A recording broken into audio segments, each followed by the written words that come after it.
Every season of Big Brother has their character roles. There's the hero, the nerd, the pawn, etc., but there's one role that can be truly season-defining. This role is hard to pull off successfully, but when played correctly, it works incredibly well and makes you extremely dangerous in the game. This role is, of course, the villain. Villains are awesome, and oftentimes the most deadly players because they're not afraid to take it to levels that other players aren't morally comfortable with. But let me make something very clear right off the bat. Being a bad person in the house doesn't automatically make you a great villain. I will not be bringing up players whose general negative infamy comes from villainous acts on a disgusting level, like racism or homophobia. That's not to say that every player on this list is a saint, but what I am saying is that if you were given the bad guy edit because of distasteful comments made about people that don't look like you, you're not a great villain and not at all what I'm looking for this topic. So with that out of the way, let's look at some honorable mentions. These players displayed villainous qualities and would definitely be placed on the villains team if Big Brother ever did a Heroes vs. Villains season, but they didn't have enough going for them to crack the top 10. Also, if you like this idea and want to see more like this, consider subscribing to continue to help this channel grow. With that being said, let's get started. You change your diapers.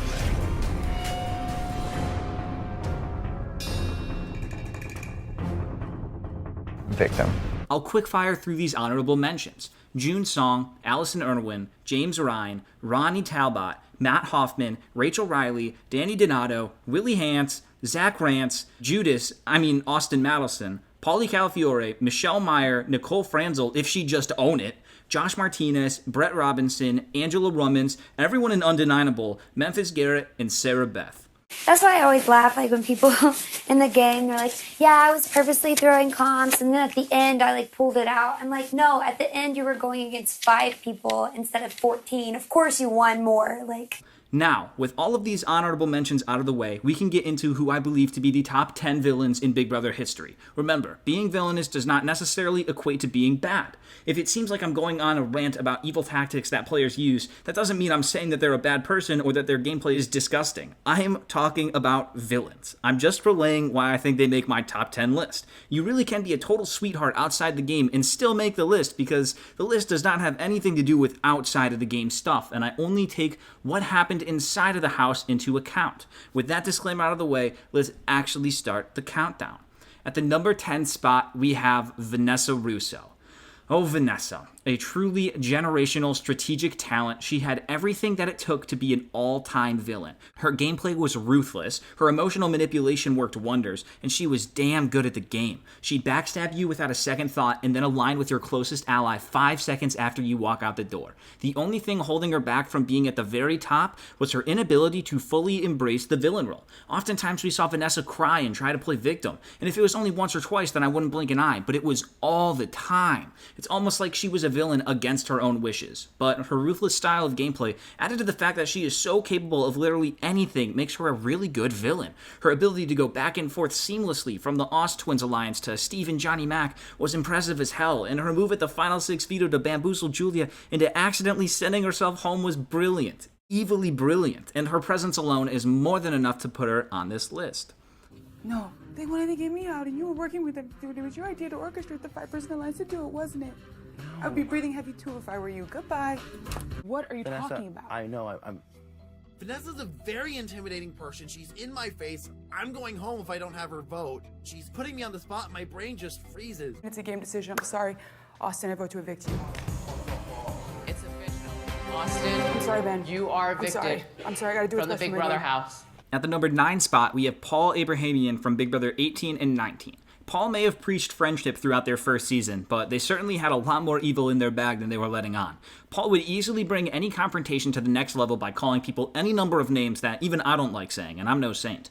Then, in their second season, they orchestrated the use of tactical bullying to try and break their opposition, and would get most of the house to participate in this as well, which I find to be a bit evil. On a game level, they would also orchestrate extremely elaborate plans to blindside those that they were working with to make it look like Paul had no idea and was also blindsided in order to ensure that the evicted players' close allies would still work with Paul and the finger would be pointed at others in the house, which is just evil brilliance. Unfortunately, once these evicted house guests conversed and realized that Paul had been playing them all, they did not want to reward their gameplay, which resulted in Josh's win. Overall, Paul is an interesting case because they displayed levels of villainy in both their seasons, and most of the time it was just genius gameplay. However, we also got some glimpses of villainous tendencies in their confrontations against Big Meech and Nicole, as well as the entire idea behind the bullying tactics in Big Brother 19. The biggest liar and manipulator in the house. Hey, bud, I'm pretty sure I'm not talking to you, so why don't you mind your own business? Care. You have no right You're to talk to me the that biggest baby way. in this house. When have I ever spoken to you in any way? When have I ever disrespected you? Don't speak to me that way. Me right now. Oh, Big Brother hooked me up with a red alert to make sure you're not spreading more about me, so let me just make sure none of that's happening. Let's go! Why are they all still screaming like we're still in there? Josh, go out there with the pots and pans, please, and let's keep this party going. Alex, we got more questions for Jess and Cody. Damn it. At the number 8 spot, we have Jase Wirey from Big Brother 5 and Big Brother All-Stars. Dang, we had so many better villains back in the day than what we get today. Jase was the head of the Four Horsemen Alliance, and he was never afraid to show his cards, regardless of how cocky, arrogant, or mean it showed him off to be. He was like a walking fraternity brother, which was multiplied when he was with his bro Scott. He was a dominating force in the beginning of Big Brother 5, and basically gave the house no other choice than to gun for him. Other house guests described him as the devil in disguise due to his behavior, his constant gloating when he'd win, and his uncanny ability to get under every other house guest's skin. He was one crazy, entertaining guy. Then on his return in Big Brother All-Stars, Jase tried to play a less polarizing game, but we saw little bits of his villain personality by his unwillingness to get up and say goodbye to certain house guests in the pre-jury when they were evicted, because it didn't matter to him. They weren't going onto the jury, so he felt no need to play nice. All things considered, though, he was a much more chilled Jase, but when he was targeted by James due to his ability to win comps, Jase went back to his villainous ways, throwing furniture around the house, calling James a bitch for backdooring him, and telling everyone that he hated them all, and although at times he may play nice, he was not going to be sending anyone Christmas cards after the season was over. He was a villain in his own way, because it's not that he was particularly evil, but his presence and overall attitude alone was enough to make him one of the more prominent villains in the beginning ages of Big Brother, and therefore he lands in the top 10. I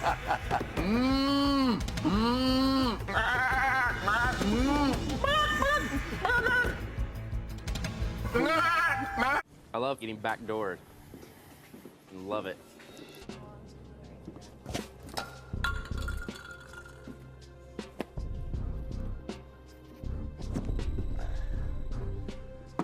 James, you of all people I didn't think would take the bitch route. Fine, but I just hate going home like this, especially after you and I had that integrity talk with your... We did have an integrity talk. Yeah, and it was about integrity. I wouldn't have backdoored you, James, ever. This is not a backdooring. It's backdooring. Marcellus, not so good. Don't even put me, don't even put me. Whoa. Jase, you don't leave the HOH room and then you come down there and tell me in the hammock we got to break up season 6? Are you kidding me? Everyone made that Thank game you, with Marcellus. you. You're up there kissing their ass. That's where I play. Okay, then you have to deal call with the people out. Okay, then deal with the I call you out when you're talking about their alliance to me. I call that out. Everyone talks about everyone. Silence? Now I see why the people from season 5 hated you. At the number 7 spot, we have Danielle Reyes from Big Brother 3 and Big Brother All-Stars. Danielle Reyes really was one of the first of her kind. Of course, we had Dr. Will the season before, but Will is much more open about being a villain to his cast. Inside the house, Danielle had her strong-willed attitude, of course, but was also caring, had many great relationships. But once she got to the DR, it was all business. Evil, cold-blooded, straightforward business. She came to Big Brother to win, and she was cool with doing whatever she needed to do to get to the end. Week by week, she would get rid of each victim one at a time, proudly counting down how many people were left that stood in her way, ultimately leading up to her most famous moment, betraying an unsuspecting Marcellus at the final 5 after he chose not to use the veto on himself. Danielle had no problem owning up to being the villain in the diary room and reveled in it, but unfortunately, the jurors did not take well to this and found her to be cocky and did not want to reward her when she was sitting next to the more noble Lisa. Danielle set the standard high for what could be accomplished in the game and made such an impact on the game that Big Brother had to start sequestering future juries to try and prevent the absolute steamroll that Danielle endured at the final 2 because she was the villain. She's the Black Widow, baby. What else can I say? The best part about her is that she can play the villain, yet I'd still trust her because she seems like a genuinely really great person. A great villain can separate game from personal, and that's what makes them such great players. And Danielle Reyes proudly falls into the list at this spot. You in too? Yep. You got it. All right. Did I lie? Yes. Did I give my word? Who's gonna win? Everybody's like, I'm not gonna say anything. Y'all know I'm gonna win. Marcellus is my friend. But he also was my competitor. A lot of people played this game with honesty, and a lot of people left because of that. 8 down, 2 more to go. Almost to the top 5. At the number 6 spot, we have Mike Boogie from Big Brother 2, Big Brother All-Stars, and Big Brother 14. I'm sure this comes to nobody's surprise. Boogie has played in a lot of seasons, giving him ample opportunities to build his case as a top villain of the show. To start off, in Season 2, Boogie formed the Chilltown Alliance, which was basically him getting all the cool kids together to go against everyone else. Not necessarily evil, but also not the most inclusive mindset. His main villainy comes from Season 7, All-Stars. He showed that he could use his power to intimidate others into doing as he wanted, as he did with Chicken George in the coup d'etat. Not only would he orchestrate most evictions with will, betraying promises he had made without hesitation or remorse, but Boogie also had his showmance with Erica. This showmance is definitely Boogie's evilest maneuver, as he claims to have felt absolutely nothing and was only dragging her along to get himself further into the game, all while making her feel that he was super into her. He planned on having her cut at the final hour, but unfortunately for him, Erica figured him out and helped to convince Janelle to evict Boogie's main man, Dr. Will. Boogie's ability to lie and manipulate without any remorse, combined with his track record in the game and what he's shown he's willing to do to get any amount of money, makes him an easy top-tier villain in the show's history. What makes Will and I stronger than the S6 Alliance is that we play with no fear. We're gonna end up running things in this house, it's just a matter of time. Julie said this person will have the power to change the face of this game forever. Is that something that you maybe want to go up against? I'm probably up against that right now anyway. Trust me on this one, things may not be as they seem. It's all fun and games until she gives it up and then gets voted out by me on Thursday. Checkmate. Erica, she's just like, checkmate. Showmances can be very effective for you. It kind of turned into a homance. I've used that girl up for all I need. I've gotten myself in a position to win this game, and that's all she was good for. And now we're in the top 5. At the number 5 spot, we have Dan Gheesling from Big Brother 10 and Big Brother 14. Dan is a very interesting case because he's not the typical villain. For example, I would say that Boogie was a more evil person on the show than the next couple of entries for that matter, but for name value and legacy, I have to put Dan and the next person a couple places higher than Boogie. On Dan's first season, some of his opposition, particularly Jerry, thought of Dan as a villain when he went against his word and voted Jesse out, but in that instance, it wasn't even Dan's decision. Although, he did make a promise to them knowing it was out of his control, so that's one small act of villainy. But things start to pick up after that. There's Dan's first HOH reign in Big Brother 10, where he makes everyone call each other out at his own veto ceremony before going back on his word with Ali and completely blindsiding him by nominating his #1 ally, Michelle. But Dan's real evil phase comes during Big Brother 14. Dan played ruthless because he had to, but he played the villain too good, like he was always made to be one. The list of Dan's villainous acts is just too long with too many fantastic moments. Swearing on the Bible to Frank that he would go to the end with him just to vote him out the very next week. Thrashing Danielle during his own funeral and making her sob without letting her know ahead of time so that she would cry real tears just to make the moment more believable to everyone else. Lying to Ian constantly, all the while planning to send him out, only to be foiled by Ian's constant competition wins, meaning that Dan was just never able to pull that trigger. Convincing Danielle to take him off the block at the Final Four just for him to turn it around against her and send her boyfriend Shane home 30 seconds later. And the last act was one we never saw, but Dan was ready to turn on his #1 Danielle at the 11th hour had he won that final HOH, and he would have blindsided her at the Final 3 when she absolutely would not have seen it coming. It was one of the most ruthless games of all time, and it was all so devious and genius and just a true testament that you can be the villain of the season while still being likable and a badass. An easy top-tier villain, one of the greatest. Now, the thing about anytime when you gamble, you're taking a risk. And in this house, someone's gambled with someone else's safety. And unfortunately, you better know who's making a bet for you. And in this case, Ali, you lost the bet. Michelle, go on the block. Last week, I swore on everything to Frank and pledged my allegiance to him. But now Ian's won HOH and the Quack Pack is reuniting. Sorry, Frank. Are you kidding me? Ian just won the veto. I wanted him out. Now I can't get him out. Didn't like it without you. When I told Danielle I missed her because she was gone all day with Shane, did I mean that?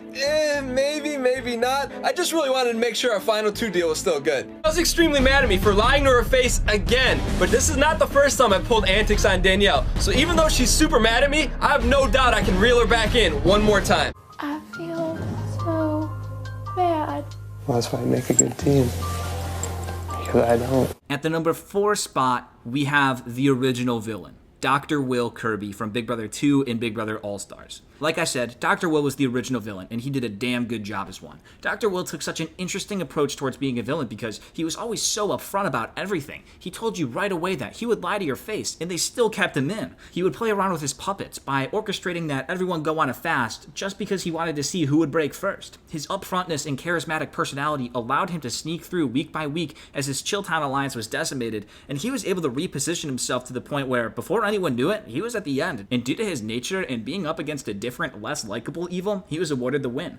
Then when he came back for All-Stars, he did the exact same thing. He told everyone he hated them all, he constantly lied and betrayed his close allies, and he was this close to winning the whole thing again. The reason he's so high is because he's the original villain. He set the standard. He may not be the most dastardly or the most evil, but he sure as hell is one of the most memorable. And for that reason, he's one of the greatest. An easy choice to be in the top 5. And he was so good at portraying himself as a likable villain to the audience, and that did numbers for his legacy. Oh, God, it's just hard. Well, I think you're a bitch, and I don't get along with you, but I don't think you're not the lowest of the low. I hope that everyone has underestimated my potential for just massive destruction. I told everyone that I created the fast for spiritual cleansing, which was total BS. It puts me in a position of power, and if people are wondering what I think, then I have some ability to control them. I can be the puppeteer, and they can be the marionettes. What percentage of the money will you give to charities, and what charities? You know, Bunky, I don't want to mislead you. Percentage of money that's going to go to charities, I'm looking at none. But in a perfect world, I'd like Erica to put Danielle on the block. Danielle will think she's safe, but if you dance with the devil, you're probably gonna get burned. Hey, Boogie. What up, man? Do you remember a few weeks back when I got my showmance to put up her very best friend, Marcellus, and then we evicted him? Yeah. Could I bother you to do that this week with your showmance? Just get her to put up her best friend, Danielle? Sure, no problem. Cool. Right now in the house, Danielle and Erica, there's a lot of tension between them. It's hilarious. I'm the one who did this, and no one's even mad at me. And Danielle, I'm gonna string her along just like I did with James, just like I did with Howie, just like I did with Marcellus. Now, I know what I've said multiple times throughout the video. A great villain on Big Brother can separate game from personal and can sometimes play as the under-the-radar subtle villain. But take that and throw it out the window because an infamous villain is just straight up evil at times. There's nothing subtle about it with these players. They are there to torment, intimidate, mentally torture, and whatever else it takes to get the point across. These 3 villains are on a tier of their own. Don't get me wrong, it's extremely entertaining and an incredible dynamic to watch, and I'm not talking badly about these players. They bring on the heat and take being this season's villain to an entirely different level. And the first of these villains at the number 3 spot is Russell from Big Brother 11. I don't know if we've ever seen a more explosive player than Russell, and that's saying something. Right off the bat, he was not afraid to dig into his teammate Jeff for spelling Technotronics at the first veto of the summer, and followed that up with huge verbal fights with Jordan, Shima, and Michelle Noonan. He also relentlessly tormented Ronnie Talbot after he was outed for playing both sides. And what makes it perfect is that Russell made it a long way through the season, so we constantly got to see his explosive fighting tendencies. He was never scared to rustle some feathers, no matter who they were or what the argument was even about. But his psychological warfare that he brought was top tier, and he is easily a top 3 villain in my eyes. I wish Big Brother would have just brought Russell back at any point because he is the epitome of a great villain. But can't always get what we want. Are we all still talking game and... No, Russell, we're not. We're actually talking about something that happened in my life that I don't want to share right now. Was I talking to you? Really smarter than everyone in this house. Huh? How's it feel? You're going home. It must suck. No, you're going home, you gotta stay here for a week, and you got me riding up here the whole time? Man, that's gotta suck, but don't worry, I'll be right here when you get out. Sorry, Michelle. I thought it was hilarious. I don't need you to come in here and say that. I can talk to him. Come on, no, you're right. I won't. So you better damn well remember that. Yeah, but don't walk in here and act like you're all God and you're almighty, and I've never told a lie. Hey, Jeff, why'd you get out? Oh, I spelled Technotronics wrong. Oh, is that a word? Yeah, I meant a plural. Dude, you spelled shotgun. Are you serious right now? Spelled it correctly. Who spelled it correctly? Who spelled it correctly? Keep fighting. Keep fighting for it. There you go. There you go. Get Yeah, no, I'm not scared of you. There you go. You think I'm scared of you, Russell? You think I'm scared of you? Come on. Move. Yeah, lapdog. I'm gonna bump Russell. I'm gonna show them how tough I really am. Sit there, eat your cookie, don't wonder why you're fat. Keep twirling your hair, sweetie, because you won't do you know it. At the number 2 spot, we have the highest ranked female villain, and I considered putting her even higher. Amanda Zuckerman from Big Brother 15 is probably the most dominant out-in-front villain that we have ever seen. She was brash, would make threatening comments to other house guests, be the center of all the house arguments and confrontations, and she was never afraid to talk mad trash straight to your face. What made her so notorious was the fact that she would act like this and still controlled the house for most of the season. She was responsible for the majority of evictions, and she was not the type of player you wanted to go against, and you especially didn't want to get on her bad side. Amanda really was an evil dominator, and even though she constantly tormented Alyssa Slater throughout the season, she successfully was able to convince Alyssa to vote for her to stay when she was heading out the door. And although it was for naught as Andy secretly flipped on Amanda, it's a testament to the amount of control that Amanda displayed she could get. Her abrasive behavior, aggressiveness, and her ability to hold absolutely nothing back when it came to arguments made her quite the controversial house guest. But there's no denying that she is one of the most villainous players to ever play this game,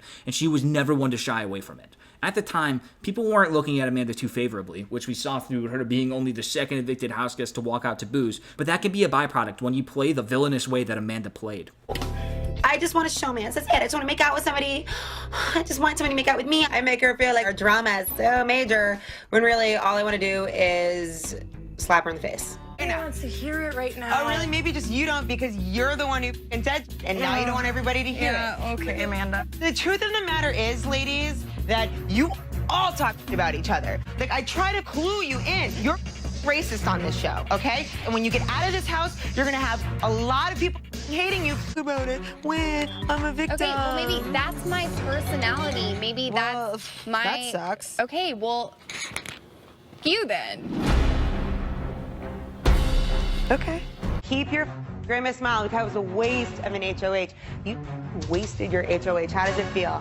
Don't lock yourself alone in your big old HOH room by yourself. You're such a bitch. So you can take your perma smile with your Joker face, because I know you can't make another face because it's stuck that way, and shove it up your nasty... You're laughing alone. Okay, please don't say ladies, because this bitch over here is nothing more than a female dog. Please, have a seat.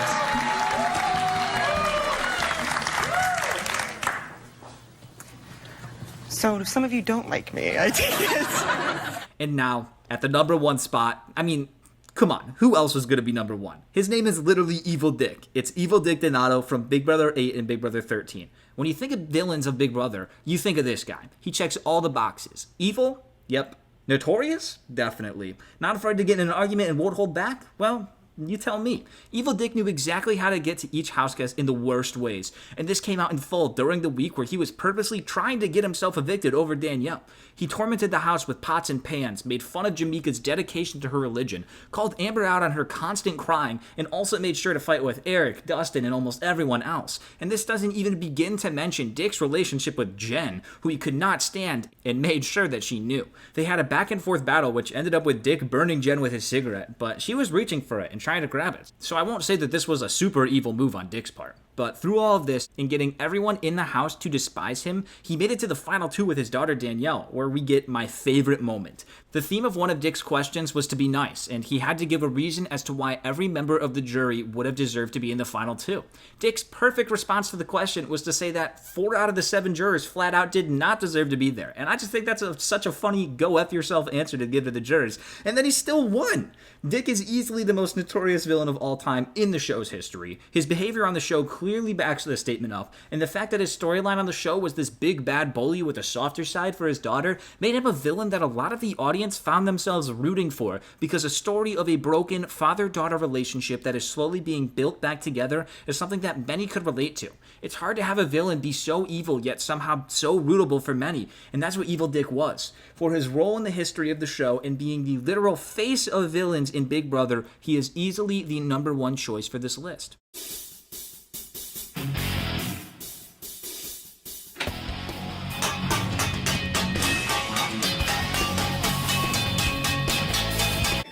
Eric, how about you, my friend? You're the biggest liar, manipulator.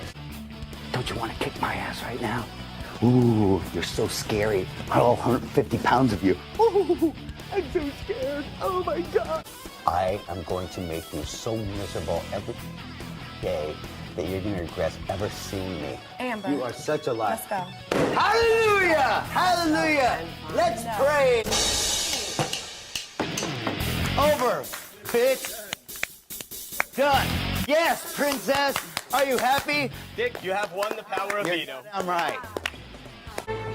You're gonna get burned. You're gonna get burned. You just burned me. What do you mean? You just tried to grab it. You're gonna get burned again. I promise. I promise. You're burning me on purpose.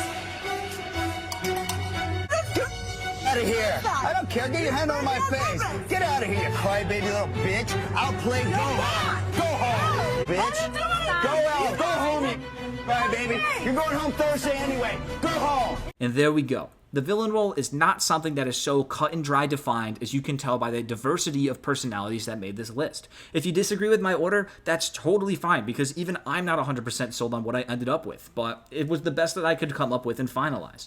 If you enjoyed the video and are interested in seeing the counterpart to this list, consider subscribing, because that is most likely next week's video. And, as always, here's a clip for you on your way out. I've actually never been angry. Never been angry. I just wanna hug you, Jeff. Take 5 minutes to yourself, think of a good one, and then I'll be sitting here and then come back with it. You know what I mean? Yeah, okay. The only girl you're making laugh is the little fatty next to you there. That's the only person you make laugh. This is what you come up with for 2 days? Yeah. Holy, that's terrible.